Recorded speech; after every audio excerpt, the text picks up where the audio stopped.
શું નામ આપનું? ફારૂક હુસેનભાઈ મંસૂરી. ફારૂકભાઈ, કે દિવસે અને શું ઘટના બની? ભાઈ 8 તારીખે સવારે લગભગ સવારનો ટાઈમ હતો, 3:30 થી 4 વાગ્યા હતા. મારા વાઈફની તબિયત ખરાબ થઈ, છાતીમાં દુખવા માંડ્યું અને પછી ત્યાં હું હોસ્પિટલ લઈ ગયો.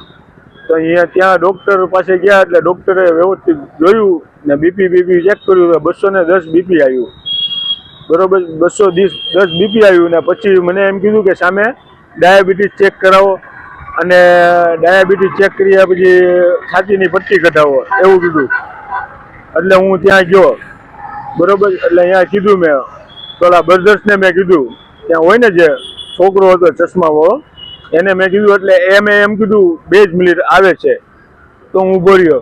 પાછો 10 મિનિટ પછી ગયો. મેં કીધું ઓલી છાતીની પટ્ટી કઢાવવાનું કરો ને. તો કે આવે છે હમણાં, મેં એને ફોન કર્યા છે. એ કાંઈ ફોન ઉપાડતો નથી એવું કીધું મને. એ બ્રધર્સ એવું બોલ્યો, ફોન નથી ઉપાડતો. પછી અમે એને ઉઠાડવા ગયા, એને ગોતવા ગયા ને. એટલે એ ભાઈ છૂટા હતા, સાગરભાઈ નામ હતું એનું. બરોબર, એટલે એ ભાઈ આવીને પછી આવ્યા, ઉઠાડ્યા પછી આવ્યા ને આવી બેદરકારી પૂર્વક ઉઠીને આવ્યા. બિહેવિયર કેવું લાગતું હતું તમને?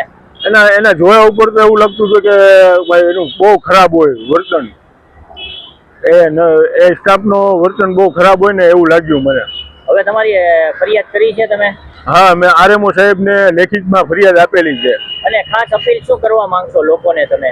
હું એવું કહેવા માંગુ છું કે ભાઈ કાર્ડિયોગ્રામ માટે છે ને લેડીઝ માટે લેડીઝ જ રાખવા જોઈએ. કેમ કે આ સમય એવો છે કે જે સાગરભાઈ છે ને એ જોયા ઉપર એવું લાગતું હતું કે ભાઈ નજરમાં ઓલા હોય ને એ માટે